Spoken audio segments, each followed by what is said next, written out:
In this video, we are going to cover a few important endgame principles, some patterns which are very important for a club level player. Let's have a look at this position.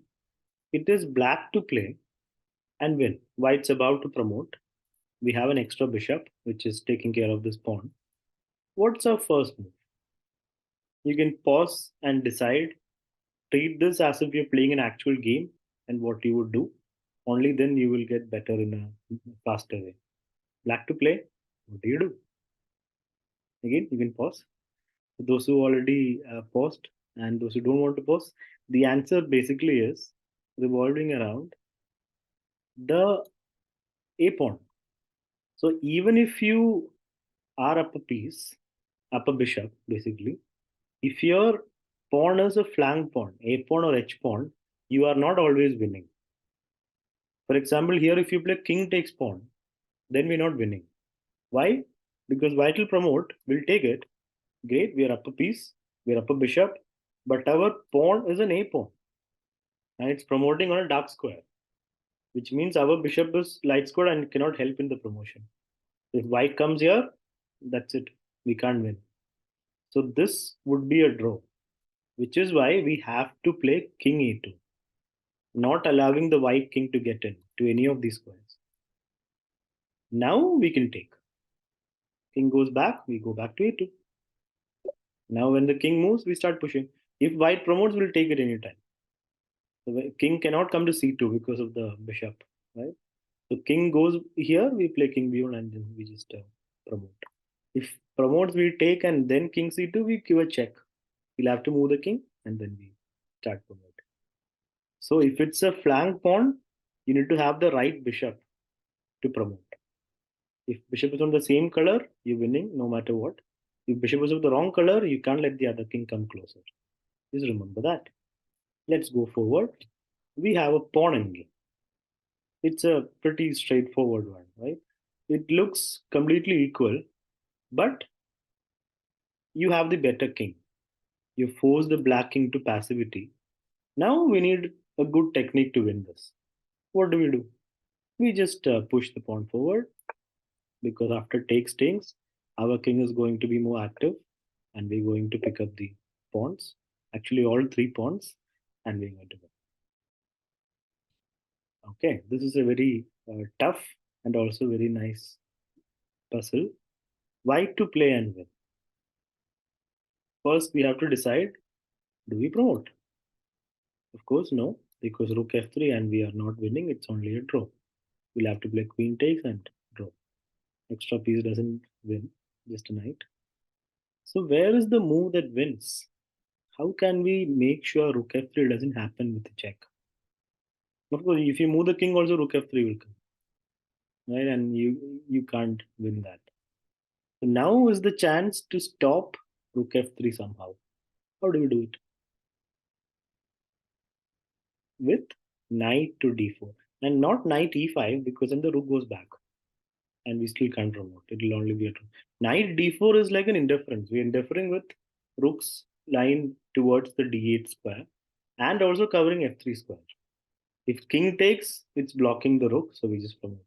King is forced to move away then. And if rook takes, we still promote because there's no rook f3. So after knight d4, whatever they do, we're going to promote. And now we have to win the rook somehow with a fork. But once you win it, it's easy. All right. This is one of the most important principles in a rook and game. You have to know this technique to win. When you once you learn this, once you see this, it's you might think it's so easy, but when you get it in an actual game, it has to translate onto the board. Here, it is black to play and win. What can we do in this position? A pawn's about to promote, but rook is behind the pawn. Attacking the rook doesn't do much. The rook will just come out. White also has a pawn running down. So we play rook b5, check, and after king moves, we can just go behind. We're basically shielding the pawn from the white rook. So rook b5, check, then rook a5, and we win. If rook check, we just move the king. If rook takes, king takes, the pawn promotes first. So shielding the pawn from the rook It's very important. Another rook endgame.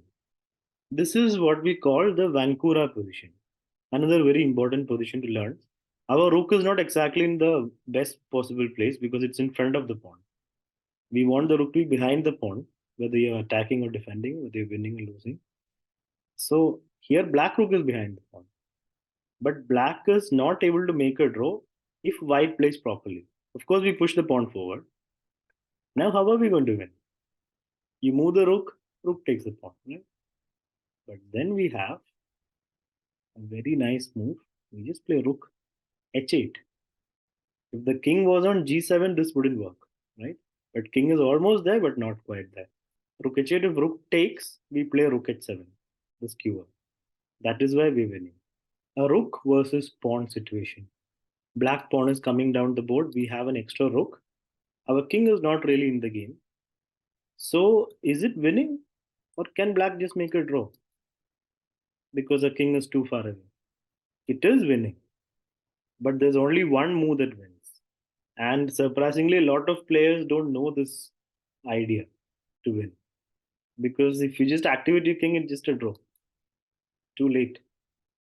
But the winning move is the cutting off move. Rook g5. Not allowing the black king to come closer to the pawn. Basically disconnecting the king and the pawn. After rook g5, if black pushes a pawn, if black doesn't push, we'll just get our king closer. And if black pushes a pawn, now king and pawn are far away. There's enough distance, which means we just go and attack the pawn and we just take it. Cutting off principle, very important in a rook endgame. Here, we have seen a similar position before. Any idea what it is? The Vancouver. If you remember the Vancouver position where we won that position in the Vancouver, then here you're white, black's about to promote, tables are turned. You have to draw this. There's only one move that draws. Which move is that? Black wants to promote, white is behind the pawn. But if white is not careful, black is about to give a check and promote. So we basically have three options, right? Out of those three, there's only one draw. Two are losses. Which one is a draw? The unnatural king g2. Because if you go f2 or e2, there is the Vancouver move, rook h1. And there's a skewer, which means black will promote. If you take the skewer and rook is gone. Which is why we play king g2. And we stay there. No matter what happens, we just stay on g2 and h2. And if he attacks our rook, we just go behind. He comes forward, he's about to play king here. Even when he plays king here, we can give a check, but why wait? We give a check here itself, force the king away. And we are drawing this.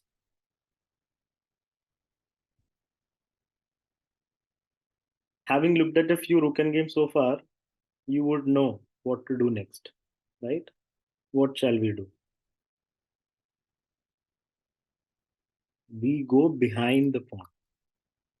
That's how we win. Rook check, then rook behind. We play rook back, but pawn push. Now our king is in time because 1, 2, 3, 4, and we are in. King b4, and we win. King comes in, king comes in, king comes in, king comes in. King comes in, we give a check. And then we get in and we win. Right. What shall we do here? It is black to play and win. Do we need to go behind the pawn? Do we get our king in? Or is there a third option, which is stronger? If you play rook behind, then white king also gets in. I mean, you can't push. You get in, he gets in. And that's only a draw. If you play king a4, same problem. King c2 and b3 is not possible. So same problem. He'll play king b2 and he's in. Which is why we avoid all that. We cut off the king. Don't even allow the white king to come into the picture. Let him stay there. And we're just going to play king a4, b3, and king a3, b2. I mean, king a2, b2, and promote. The king is just a mute spectator now because you have cut him off. So this quiet move is a very strong move. It just wins on the spot. Okay, let's look at this position. We can call it the mad rook position because there is a way to save the game for white. Looks hopeless because king a3 and b2 is coming. But if you just remove this rook, the king is in a stalemate position. So just remove the rook. Check and check. Now rook has to take and it is stalemate.